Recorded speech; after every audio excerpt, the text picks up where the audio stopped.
No sé si le puede subir de pronto un poquito para que no tenga que gritar y estar ahí hablando. Muchas gracias. Quiero invitarle a que continuemos en nuestro libro de Nehemías. Nehemías capítulo... ¿Qué capítulo vamos? ¿Cuál deberíamos estudiar hoy? Capítulo 6. Nehemías capítulo 6. Voy a estar leyendo desde el verso 1. Si usted recuerda y vino la sesión pasada, quedamos en que el liderazgo podría tener algunas tentaciones de posición, de poder, de privilegio, y algunas personas, algunos judíos estaban aprovechándose de esa posición, de ese poder, de ese privilegio que tenían al gobernar. Pero Nehemías hizo frente a eso con reverencia a Dios, desarrollando amor por la gente y disciplinándose para buscar recompensas eternas. Todas las posiciones de liderazgo tendrán esa tentación a abusar, a aprovechar o a sacar partido. ¿Se acuerda que la gente empezó a quejarse porque se sentía oprimida? ¿Y qué hizo Nehemías? Dice, me enojé. Me llené de ira y dije, no está bien lo que están haciendo. Confronta en privado, alaba en público, y cuando confronta dice, oiga, están cobrándole impuestos en exceso a la gente, los están destruyendo. Y entonces convoca una reforma y dice, por amor a Dios no lo hagamos de esa manera, y plantea una nueva situación. ¿Se acuerda qué fue lo que vimos más o menos la sesión pasada o no? Más o menos. Y hoy vamos a estar en el capítulo 6, verso 1. Entonces acompáñenme ahí a leerlo. Voy a leer Nueva Traducción Viviente. Nehemías 6, verso 1. Sanbalat, Tobías, Gesem el árabe y los demás enemigos descubrieron que yo había terminado la reconstrucción de la muralla y que no quedaba ninguna brecha, a pesar de que todavía no habíamos levantado las puertas en sus respectivos lugares. Verso 2. Así que Sanbalat y Gesem enviaron un mensaje pidiéndome que me encontrara con ellos en una de las aldeas de la llanura de Ono. Pero me di cuenta de que ellos tramaban hacerme daño, de modo que les respondí con el siguiente mensaje: estoy ocupado en una gran tarea, así que no puedo ir. ¿Por qué habría de dejar el trabajo para ir a encontrarme con ustedes? 4 veces me enviaron el mismo mensaje y cada vez les respondí lo mismo. La 5ª vez, el sirviente de Sanbalat llegó con una carta abierta en su mano que decía: circula un rumor entre las naciones vecinas y Gesem que aseguran que es cierto que tú y los judíos piensan rebelarse y que por eso reconstruyen la muralla. Según sus informes, tú te propones ser el rey. También informan que has nombrado profetas en Jerusalén para que proclamen acerca de ti. ¡Atención! Hay rey en Judá. Puedes tener la seguridad de que este informe llegará a oídos del rey, de modo que sugiero que vengas a hablar conmigo del asunto. Verso 8. Yo le respondí: todo lo que dices es puro cuento. Tú mismo inventaste todo. Solo trataban de intimidarnos, creían que podrían desalentarnos y detener la obra. De modo que seguí con el trabajo más decidido que nunca. Acompáñenme a orar, póngase de pie y oramos por este tiempo. Dice la Biblia que Nehemías siguió trabajando ¿cómo? Más decidido, más determinado que nunca. ¿Es usted una persona que cuando empieza una tarea la termina? ¿Usted es decidido, determinado? ¿O es usted el que se distrae cuando se da cuenta y dice, ya, ¿por qué me duele el dedo? Es que pasé más de horas viendo TikToks y viendo reels, viendo gatos y se me fue el tiempo. Oremos al respecto, que es de lo que vamos a estudiar. Señor,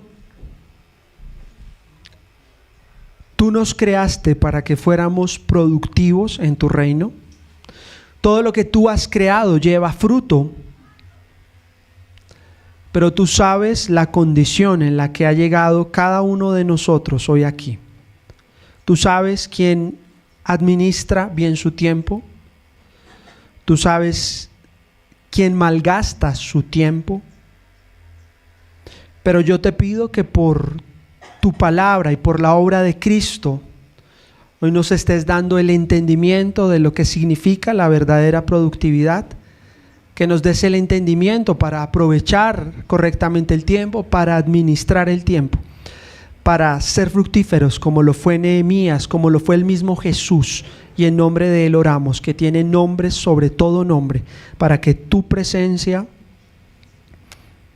esté bendiciendo este lugar, nuestros corazones, y nos esté llevando a ser personas productivas en tus manos. Te lo pido en el nombre de Jesús.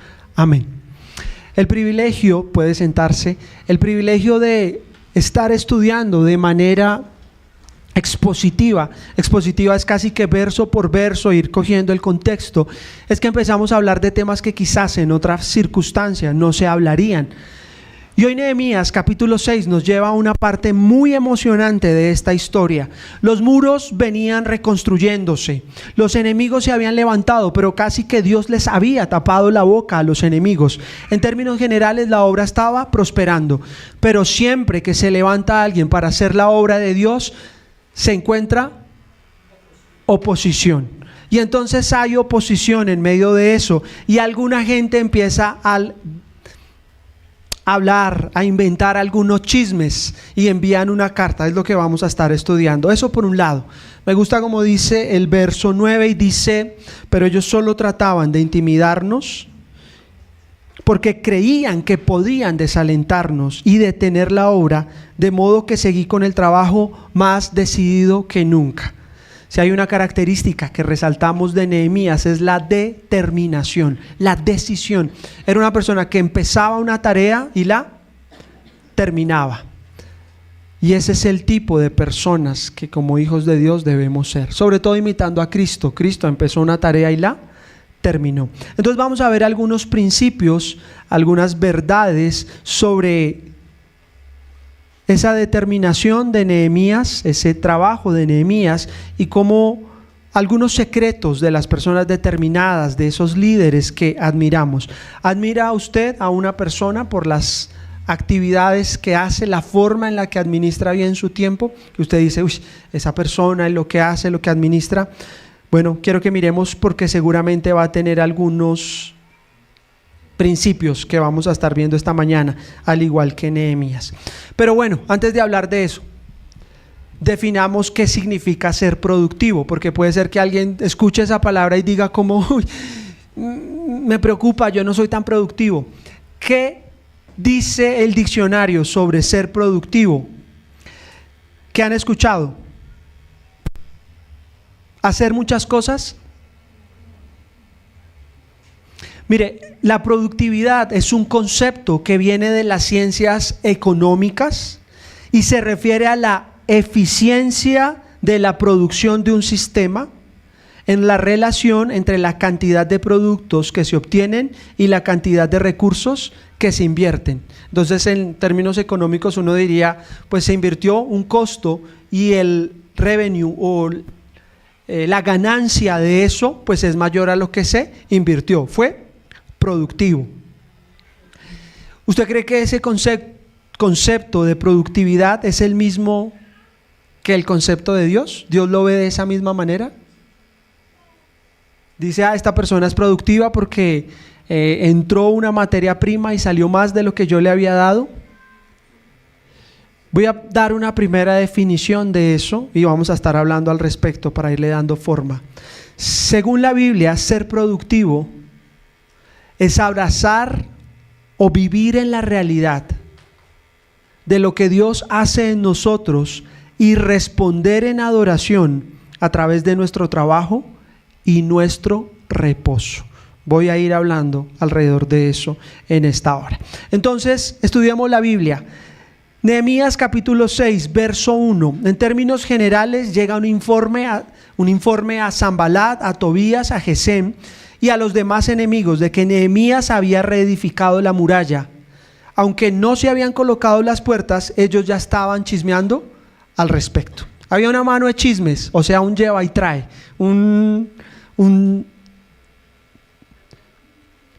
¿cómo se dice de corrillos? Un un rumor ahí de pasillos, de ay miren ya acabaron, pero realmente estaban chismeando. Verso 2, con la intención de hacerle daño a Nehemías, Sanballat y Gesem lo citan en Kefirim. Nehemías envía mensajeros respondiendo que estaba realizando una gran obra, por lo tanto no lo detendría perdiendo el tiempo en reuniones. Y aquí quiero que hablemos del uno de los primeros problemas de la falta de productividad. Bueno, realmente son 4 y si tiene con qué anotarlos, anótelos de una vez, lo vamos a estar viendo.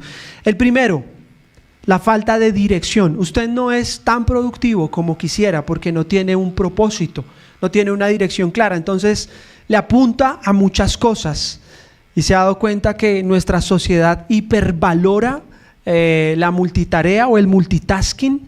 No es que esa persona tiene la capacidad de hacer muchas cosas al tiempo, pero vamos a estar viendo que realmente el hombre solo tiene la capacidad de tener un solo pensamiento a la vez y de hacer una cosa bien.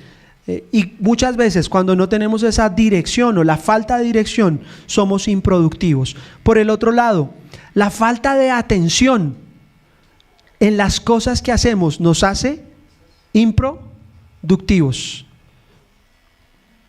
¿Le ha pasado? Empieza usted a hacer la tarea, se sienta en el computador cuando ¡ting! ¿Qué es esto? Es un mensaje. La falta de atención. Y entonces usted termina y empieza a hacer una tarea y termina usted por allá investigando sobre los mapaches en el Asia. Oiga, esto no lo sabía. Y cuando vuelve a pensar, dice, oiga, ¿qué era lo que yo estaba haciendo?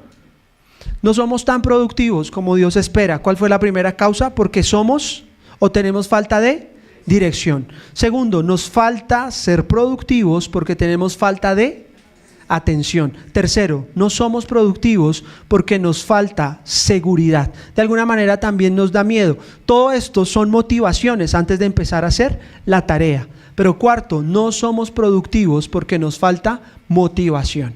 Se da cuenta que usted empieza muchas veces con ganas y dice, no, esto sí lo voy a hacer, me comprometo.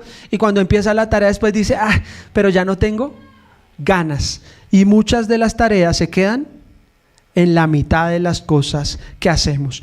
Miremos el ejemplo de Nehemías. Dice el capítulo 6, verso 3. De modo que le respondí con el siguiente mensaje: estoy ocupado en una gran tarea, así que no puedo ir. Sus enemigos le habían tendido una trampa. Si él hubiera tenido miedo a sus enemigos, dice la Biblia, el temor al hombre pondrá lazo. Si él hubiera tenido miedo a esa gente, él hubiera caído en esa trampa.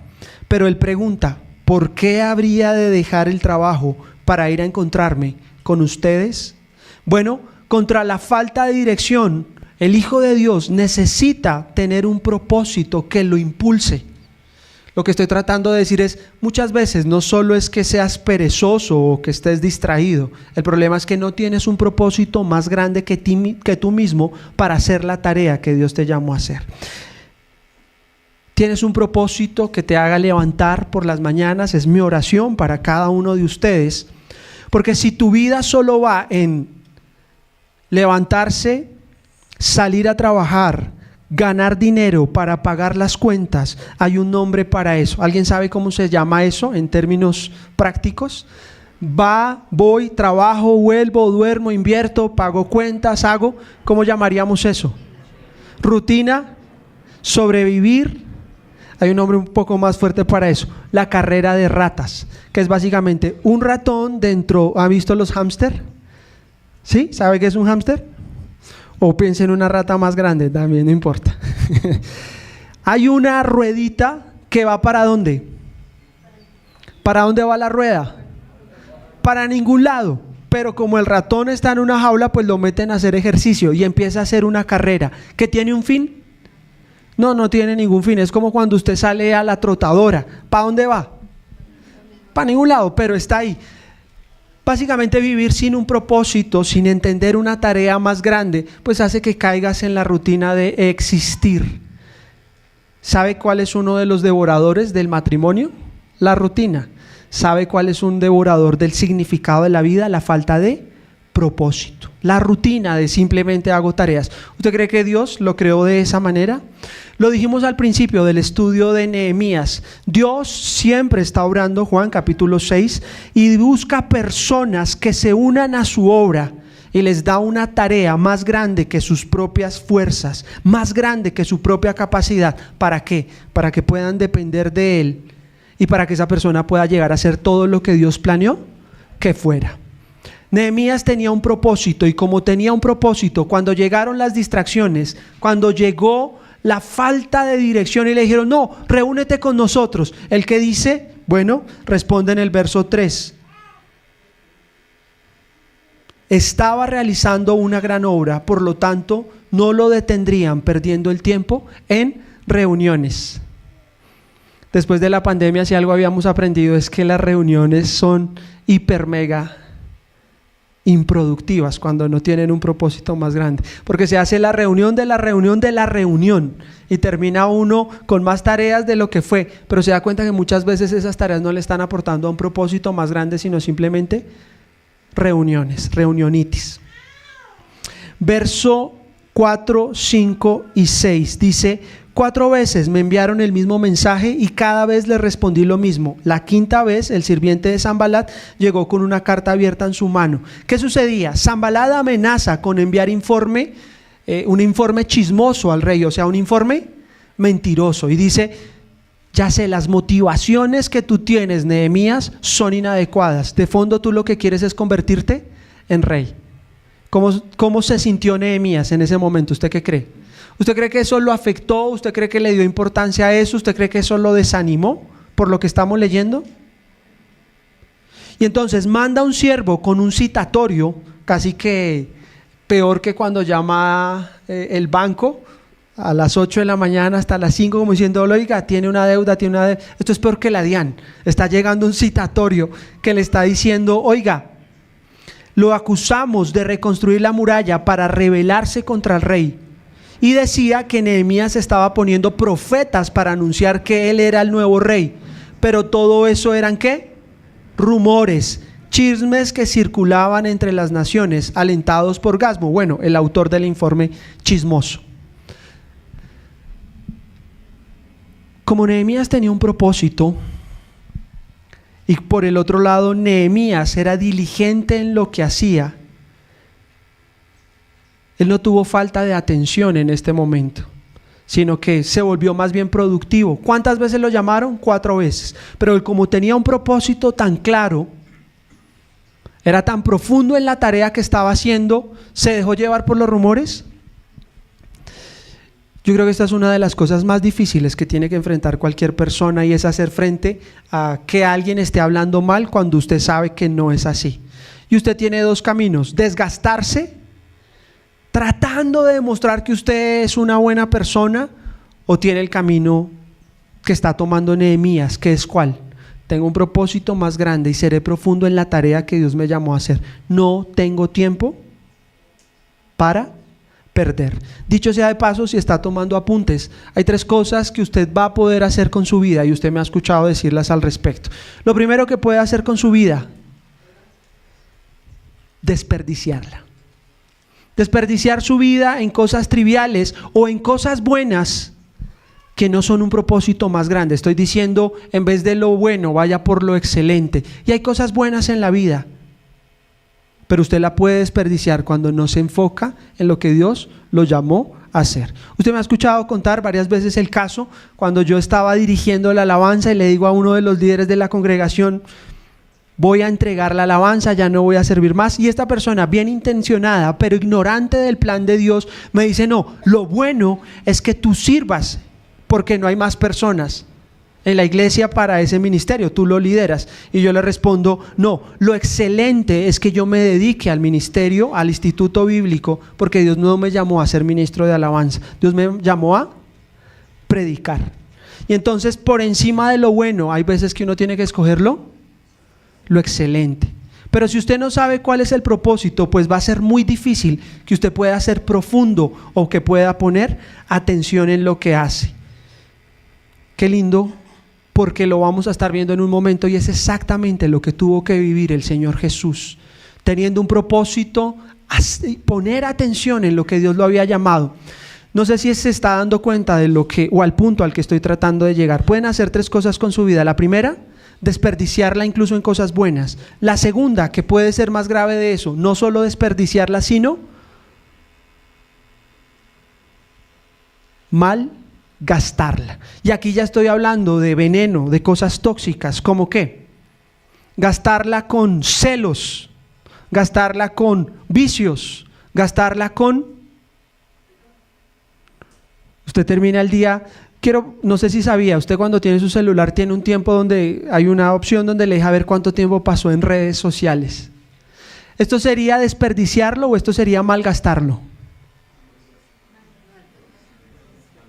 Ojo, porque estoy hablando que la definición de productividad que di al comienzo, según la economía, es que sacar más con lo que se tiene. Pero la definición que da Dios es, con los recursos que tengo, hacer lo que sea que Dios me mandó a hacer, sea descansar, o sea, producir. ¿Por qué lo digo? Porque algunos de ustedes estamos tan habituados a la forma en la que nos criaron y era como, ¿qué está haciendo? No está haciendo nada. No, párese para que le dé hambre, usted tiene que estar haciendo algo. Entonces, en teoría, intentaban formar una sociedad que fuera productiva, pero el problema de eso es que en la psiquis se quedó si no estoy haciendo algo, soy improductivo. Y entonces siempre estoy haciendo algo. Estoy trabajando y estoy pensando en, necesito pasar más tiempo con la familia. Estoy pasando tiempo con la familia y estoy pensando en, no he podido terminar el trabajo. Estoy de vacaciones y estoy pensando en, ¿se da cuenta? Que en cada uno de esos momentos estamos pensando en lo que no deberíamos estar pensando, porque tenemos en la mente que la productividad es simplemente como hacer cosas. Y cuando hablamos de aprovechar bien el tiempo, de ser productivos, quizás lo primero que se le viene a usted a la mente es, necesito un sistema, necesito bajar una aplicación, necesito tener una lista de chequeo, necesito hacer. Y yo le pregunto, ¿le ha funcionado? ¿Cuántos de ustedes han bajado listas de chequeo, aplicaciones para ser productivos, para administrar y las dejan al mes? ¿Sabe por qué? Porque el problema no es la forma, el problema es el ser. Entonces estamos tratando de hacer cosas para ser productivos antes de ser realmente productivos. ¿Me estoy haciendo entender?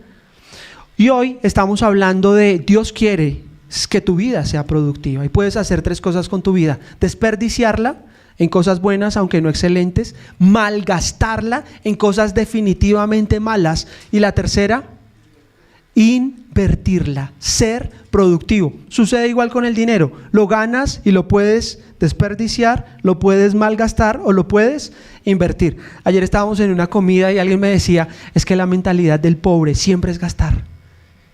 Y yo lo miré de que pero estaba empoderado porque el pobre nunca piensa en invertir. El pobre siempre quiere gastar lo que tiene. Bueno, no con tanta radicalidad, pero es justo lo que estoy tratando de decir con nuestras vidas. Dios te ha dado dones, te ha dado talentos, te ha dado regalos maravillosos, y lo que hagas con esa vida determinará lo que entiendes de ese regalo y del valor que le das. Si lo sigues malgastando, pues malas noticias. Al final te dirán siervo malo e infiel. Incluso hay una parábola que es una de las parábolas más conocidas de la Biblia, Mateo capítulo 25, la parábola de las monedas, la parábola de los talentos, que hablan de personas que se le dio a cada uno según su capacidad. A uno 1,000 monedas, a otro 2,000 monedas y a otro 5,000 monedas. Cada uno según su capacidad, para que no se compararan. Pero se da cuenta que muchas veces usted mide la productividad es a partir de, mis amigos ya tienen carro. Mis amigos fueron de vacaciones, yo iba a Melgar, mis amigos están yendo a Estados Unidos. Mis amigos ya fueron a Europa. Y estás midiendo a partir de la capacidad del otro. Mal camino. Porque siempre que termines comparándote o te llenas de orgullo y dices, mis amigos todavía siguen yendo a Melgar, yo ya estoy saliendo a Cartagena. O sea, orgullo. O tus amigos empiezan a ir a Estados Unidos y tú dices, no, yo sí soy muy chichipato todavía en Santa Marta. En ese caso, se nos va el orgullo a los pies, nos deja helados. ¿Entiende? El camino nunca es ese. Por eso la parábola dice a cada uno según su capacidad. Entonces tu trabajo no es producir a partir de lo que no tienes, sino de lo que Dios te dio. Al que le dieron 1000 monedas dice, tuve miedo, y es que fue que. Lo invirtió, lo malgastó, lo desperdició. ¿Qué hizo ahí? ¿Qué escenario sería ese? ¿Lo malgastó? No, porque si lo hubiera malgastado le dieron 1000 y llega, no tengo, pero este llegó con 1000. ¿Qué hizo? Desperdició.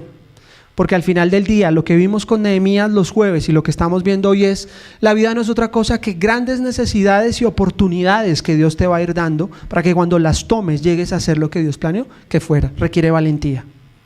Otro le dieron 2000 y llega con 4000. ¿Qué hizo él? ¿Desperdició, malgastó o invirtió?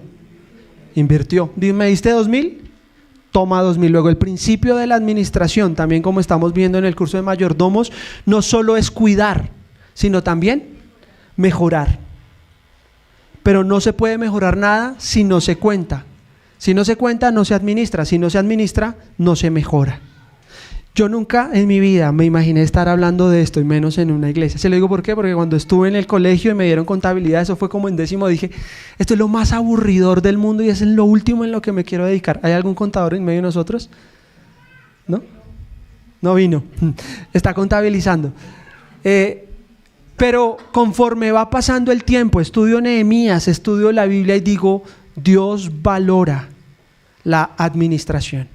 Dios valora la productividad. ¿Se acuerda que fue lo que vimos la sesión pasada hablando sobre el gobierno? ¿Vamos? ¿Me siguen hasta ahí? Entonces, ¿qué 3 cosas se hacen con la vida? Desperdiciar, malgastar o invertir. Pregunta obligada esta mañana. ¿Cuál puede ser? ¿Qué estás haciendo con tu vida? ¿Te distraes? ¿Llegan las distracciones y dejas? ¿Llegan las difamaciones o sigues trabajando a pesar de los chismes? ¿Llega el peligro y sigues trabajando a pesar de eso? Porque miren las amenazas, dice el verso 8 con Nehemías. Todo lo que dicen es puro cuento, tú mismo te lo inventaste. Solo trataban de intimidarnos. Creían que podrían desalentarnos y detener la obra, de modo que seguí con el trabajo más decidido que nunca. Quiero hacerte varias preguntas sobre eso. ¿Qué es lo que se necesita para detenerte? Porque lo que se necesita para detenerte revela lo que realmente valoras. Nehemías sufrió de distracciones, difamaciones, peligro, incluso lo acusan, lo vamos a ver en un momento. Le dicen, van a venir esta noche a matarte. Si quieren, miremoslo de una vez. Verso 9. Más adelante fue a visitar a Semaías, hijo de Delai y nieto de Mahetabel, que estaba recluido en su casa, y me dijo, verso 10, reunámonos dentro del templo de Dios y cerremos la puerta con cerrojos, tus enemigos vienen a matarte esta noche.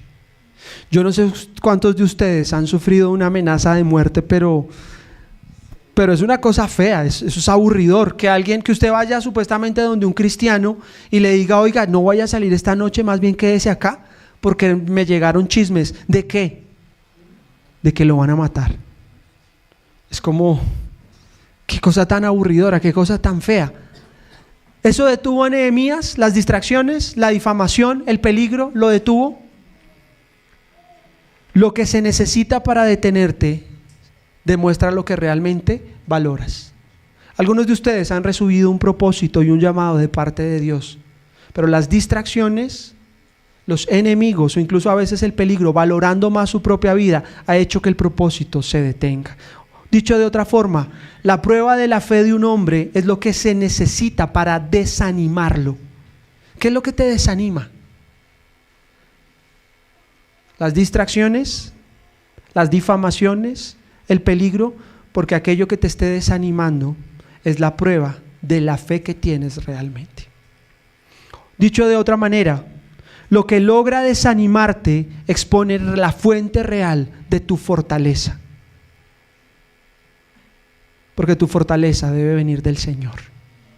Tu fortaleza no debe venir de tu trabajo, tu fortaleza no debe venir de lo que hagas, tu fortaleza no debe venir de tus riquezas. Si tu fortaleza viene de cosas externas y temporales, tu fortaleza es muy limitada. Porque desafortunadamente dice la Biblia, el dinero tiene como alas de águila. ¿Usted sabía que los dólares tienen águilas? No sé si eso será un recordatorio para decir, así es el dinero, tiene alas. Un día está, al otro día no está. Le dice Pablo a Timoteo, no pongas tu esperanza en la riqueza, siendo ningunas. Lo que logra desanimarte expone la fuente real de tu fortaleza. Mire lo que dice Proverbios 24:10. Si quiere, abra ahí su Biblia.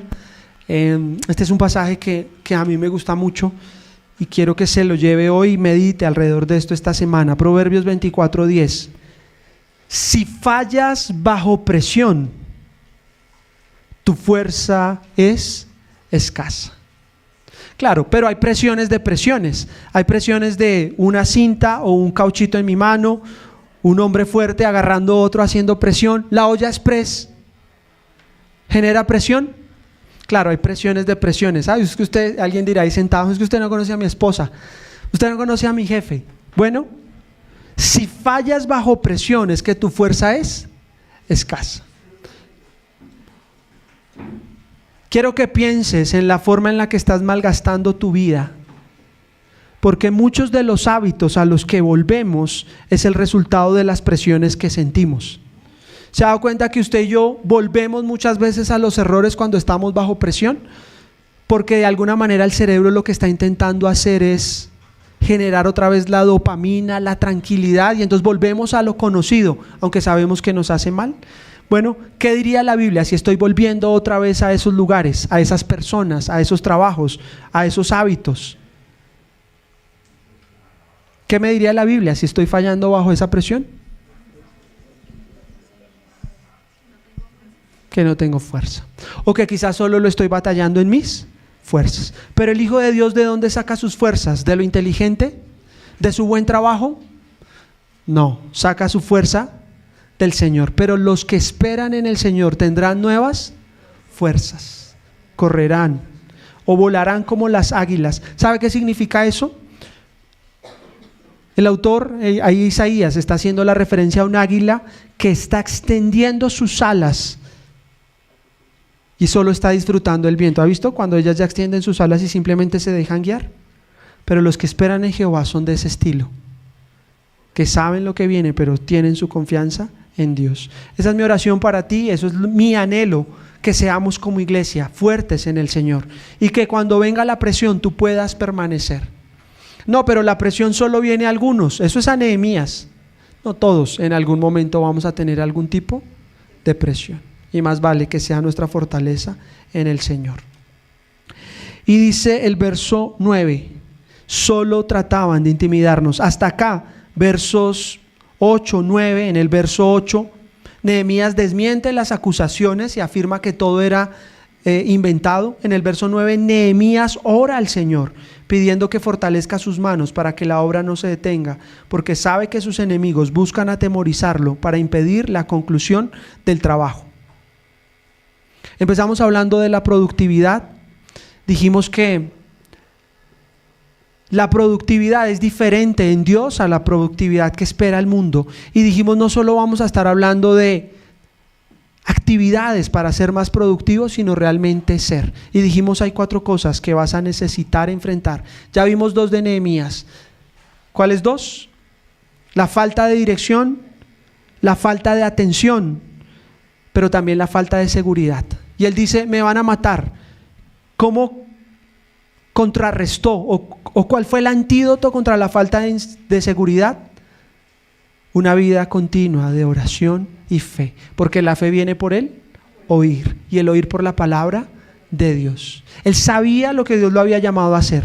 Su confianza no estaba en lo que decían los hombres, ni siquiera en lo que era él. Él sabía que Dios lo había llamado a una tarea. Y entonces, cuando vinieron las pruebas, cuando vinieron las circunstancias, su propósito, su enfoque y su fe lo llevaron a decir, ¿a esto le tengo que decir? No. ¿A esto le tengo que decir? Sí. Mire que una persona madura en las cosas de Dios es una persona que conoce su propósito y ha aprendido a decirle no a muchas cosas, aunque sean buenas. ¿Cuándo fue la última vez que le dijiste no a algo bueno para ir por lo excelente? Y mire que al final del día, todo eso son puras decisiones que nos llevan a ser más maduros o a seguir viviendo lo mismo de siempre. Un ejemplo tontico, pero es real. Me levanto, es domingo, ayer me tocó trasnochar y digo, qué pereza ir a esa iglesia otra vez hoy, aunque está chévere, pero hoy no, quisiera quedarme. Esa decisión que parece tan, está determinando en lo que te estás convirtiendo. Porque si te dejas guiar por lo que sientes, por las emociones, no vas a construir nada grande, porque nada que valga la pena se logrará fácil ni rápido. Y aquí tenemos a Nehemías dándonos el ejemplo. Y dice el verso 9, de modo que seguí con el trabajo más decidido que nunca, porque él tenía fe, él sabía quién lo había llamado. Dice el verso 11, cuando este hombre aparentemente judío le dice refugiémonos en el templo. ¿Cuál era el problema de eso? Que si se iban al templo, solo el sumo sacerdote podría entrar al lugar santísimo. O sea, él quería desacreditar y quería que el castigo viniera de parte de Dios. Y dice el verso 11, pero yo respondí, ¿acaso debería una persona en mi posición ¿acaso debería una persona en mi posición huir del peligro? ¿Acaso debería alguien en mi posición entrar al templo para salvar mi vida? No lo haré. Por favor, entiendan la perspectiva que está teniendo una persona como Nehemías. Él no está diciendo, no es que la tarea, está diciendo una persona, ¿en qué? En mi posición. Una persona que tiene mi rol. Él está yendo por algo mucho más grande que simplemente la tarea que tiene. Porque también he podido decir, no, es que solo la tarea, pero él dice, no, mi rol, mi posición. ¿Sabe? Yo creo que esta es una de las razones por las cuales somos tan improductivos en nuestro día a día. Porque no hemos entendido el rol, la posición y el privilegio que tenemos en el reino de Dios. Y entonces, claro, como usted no entiende la posición, pues termina siguiendo todos los consejos que se le vienen a la cabeza. Bueno, un poquito más de pecado, un poquito de locura no va a hacer daño, un poquito de... ¿Ha escuchado lo que dice Proverbios al respecto? Mire este proverbio, por favor búsquelo ahí en su Biblia. Dice Proverbios...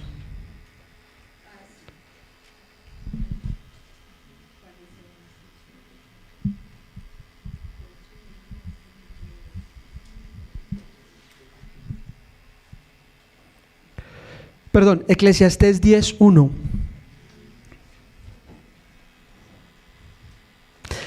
¿Lo tiene?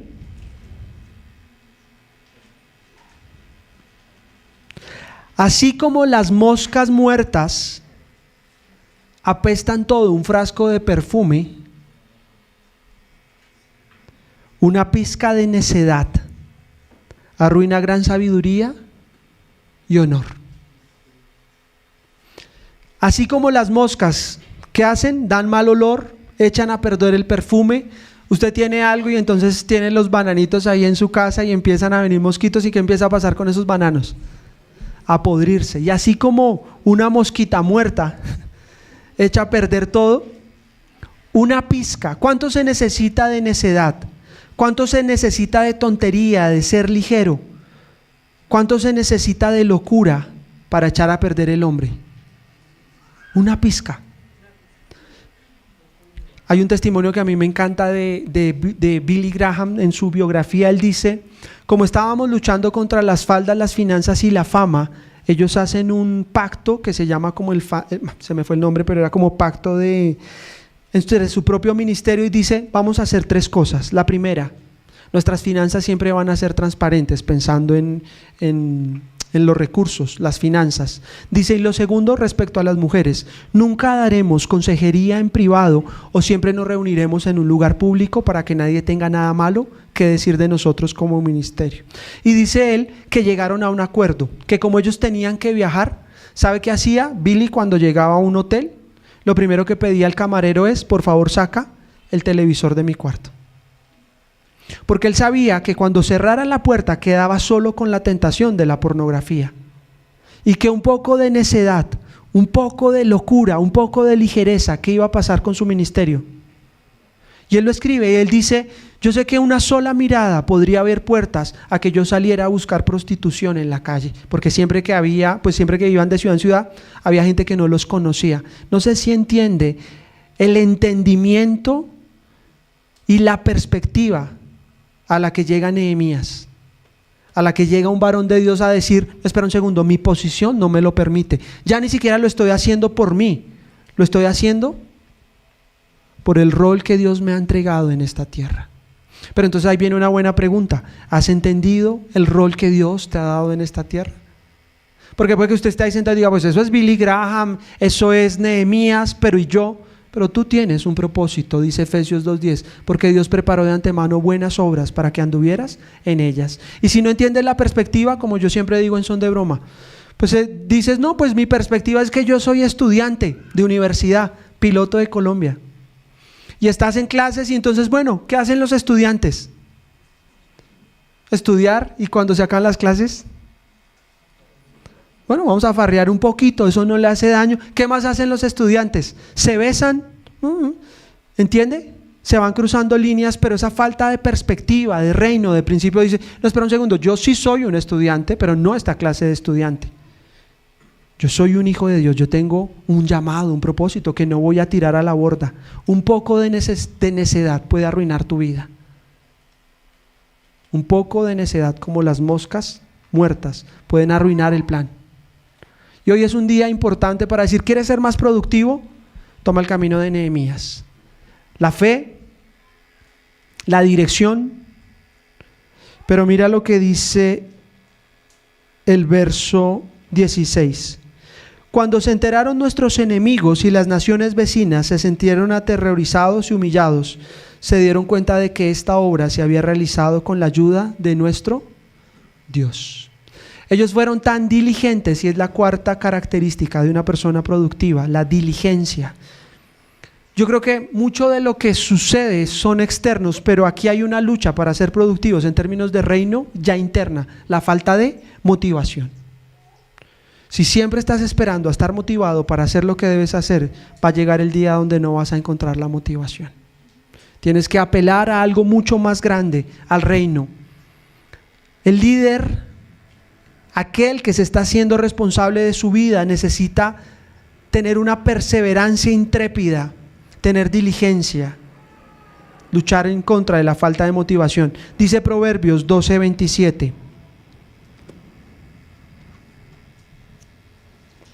Parte B.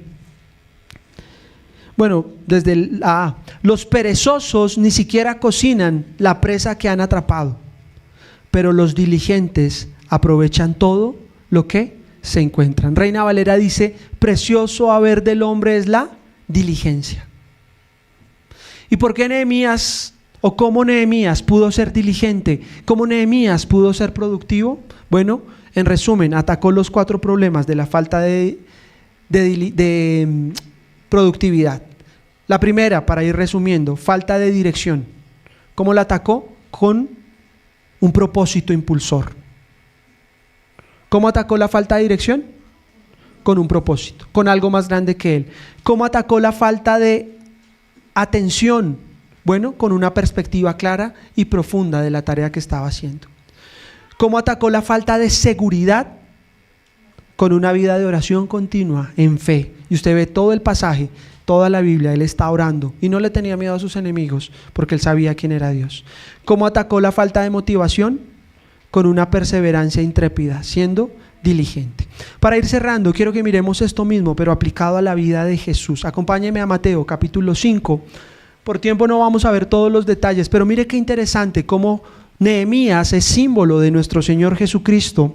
y cómo Jesús también tuvo que enfrentar la falta de productividad, enfrentar las distracciones. Dice Nehemías, Juan. Entonces Juan. Juan capítulo 5, perdón. Juan capítulo 5.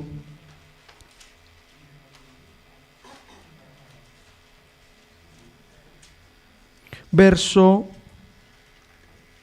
17. ¿Lo tiene?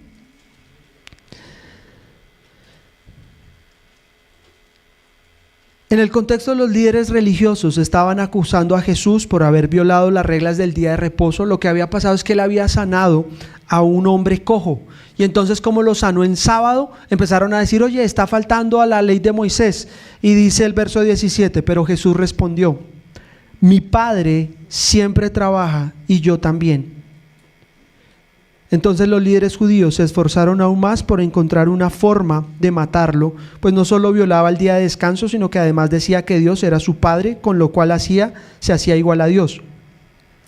Entonces Jesús explicó: les digo la verdad, el Hijo no puede hacer nada por su propia cuenta, solo hace lo que ve que el Padre hace. Todo lo que hace el Padre también lo hace el Hijo. Por favor, entiende el propósito de la vida de Jesús. Si estás viviendo la falta de dirección en tu vida, según Jesús en Juan capítulo 5, verso 19, tu tarea antes de empezar a hacer cosas, ¿cuál sería? Haz lo que veas hacer el Padre. Todo lo que hace el Padre también lo hace el Hijo. ¿Cuál sería el medio de conocer lo que Dios está haciendo? Por medio de su palabra, por medio de la oración. Señor, no tengo propósito. Señor, me falta dirección. Señor, quiero ser más productivo. ¿Pero productivo para qué? Porque es posible que uno diga: trabajé, hice, fui, volví y me acuesto y digo: uy, hoy sí fue un día requete productivo. ¿Para quién? ¿O para qué? ¿Cuándo podría ser un día requete productivo? Cuando usted se acueste y diga: hoy hice lo que Dios me mandó hacer, no más ni menos. Y si hoy Dios me mandó a descansar, hoy fue un día productivo. Jesús se detenía para orar, Jesús se detenía para ir a una fiesta, y uno dice: espera un segundo, Jesús, el Salvador del mundo, el hombre quizás más ocupado sobre la tierra, que tenía la capacidad de hacer milagros, un día les dice: caminen que los voy a invitar a un matrimonio. Jesús, claro, porque hay un tiempo para cada cosa. ¿Y usted cree que Jesús estaba ahí, estaba pensando, diciendo: no, pero hay mucha gente por sanar, y se cogía la cabeza? No, él disfrutaba cada momento que Dios le había dado. Este es mi deseo también para muchos de ustedes, porque están de vacaciones y están pensando en: no hice el informe, no, y cuando llegue, y mi trabajo. Ser productivo no es hacer muchas cosas. Ser productivo es cumplir el plan para el cual Dios te hizo ese día. Dice el Salmo: este es el día que ha hecho el Señor, yo me voy a alegrar. Y espero que sea domingo y que tú estés en domingo, en reposo. O sea, que estés aquí diciendo como: qué delicia, escuchando la palabra de Dios, de pronto un poquito cansado, pero estoy recibiendo alimento y voy a ir a descansar. Y no que tu mente esté diciendo: ¿y el almuerzo? ¿Y esta tarde? ¿Y el compromiso? Eso no es ser productivo. Eso más bien te vuelve improductivo. Y entonces dice la Biblia: ¿qué hizo Jesús? Solo lo que ve hacer el Padre. Todo lo que el Padre hace, también lo hace el Hijo. Esto se llama tener propósito, ¿no le parece? Esto se llama tener dirección. Mire más adelante, Juan 6:15. Dice el Señor Jesús, iniciando también su ministerio: cuando Jesús vio que estaban dispuestos a hacerlo rey a la fuerza, se escabulló hacia las colinas él solo. Mira el nivel de perspectiva de la vida. Él empieza a hacer milagros, él convierte unos panes y unos peces en muchos panes, recogen 12 canastas, y cuando la gente vio eso dijo: aquí hay un negocio. Este tipo va a ser productivo, realmente lo queremos hacer rey. Y le echan mano y empiezan a nombrarlo rey. Y Jesús dice en la Biblia: cuando se dio cuenta de sus intenciones, se escabulló hacia las colinas. ¿Sabe? Eso se llama tener perspectiva y profundidad en esta vida. Hay cosas buenas. ¿Usted cree que hacerlo rey era algo bueno? No para el plan que Dios tenía para él, porque él sabía que él había venido a morir por los pecados. Él no iba a ser un rey terrenal, iba a ser un rey espiritual en esa primera venida. En su regreso, él será un rey terrenal, él gobernará, pero él sabía que ese momento no lo iba a distraer. ¿Qué se requiere para distraerte? ¿Qué se requiere para hacer que pierdas la atención? Una cosa práctica que uno puede hacer: sabes que vas a tu tiempo devocional, sabes que tienes que trabajar, hay algo que se llama, como ya en fórmulas prácticas, como Pomodoro, que es básicamente: voy a trabajar 25 minutos, apago los celulares, no voy a ver nada más, y durante los próximos 25 minutos me dedico solo a esto, me enfoco. Suena el reloj, se acaba el Pomodoro, listo, ahora sí puedo ver, 5 minutos, ahora sí, pero ya es una recompensa de una labor. Mire que Jesús dice: queremos hacerte rey, y él dice: no ha llegado mi tiempo, no vine para esto. ¿Lo estás entendiendo? ¿Cuánto necesitamos imitar a nuestro Señor Jesús? Dice Juan 6:20: como Jesús estaba cansado, se va a descansar, los discípulos entran en una tormenta y Jesús dice: no tengan miedo, yo estoy aquí. ¿Tienes falta de seguridad? Recuerda esto: si Jesús está en tu barca, no se va a hundir, está Jesús allí, no tengas miedo.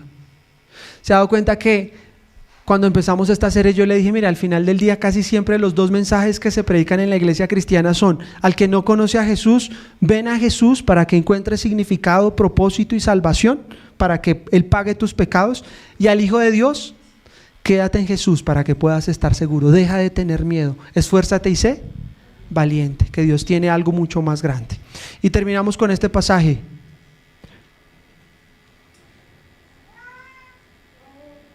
Juan 6, 27, 29. No se preocupen tanto por las cosas que se echan a perder. En el contexto, como Jesús había hecho milagros, las personas volvieron y les dijeron: danos más comida. Él dice: trabajen no solo por la comida, y no se preocupen tanto por las cosas que se echan a perder, tal como la comida. Pongan su energía en buscar la vida eterna que puede darles el Hijo del Hombre, pues Dios me ha dado su sello de aprobación. Nosotros también queremos realizar las obras de Dios, contestaron ellos. ¿Qué debemos hacer? Jesús les dijo: la única obra que Dios quiere que hagan es que crean en quien Él ha enviado. Hagan las obras, o dice pongan toda su energía, y ahí está hablando de la diligencia. ¿No tienes mucha motivación? Pon toda tu energía en buscar el reino de Dios, que es lo único que puede llevar fruto. Ese Nehemías es tremendo, ¿no le parece? Empieza uno a estudiar lo motivado, lo ubicado, lo productivo, pero no productivo bajo la luz del mundo, de solo producir cosas, sino productivo a la luz del reino. Con la persona que tienes ahí al lado, coméntale qué te llevas el día de hoy, qué sientes que Dios te está pidiendo que empieces a hacer, por dónde deberías hacerlo.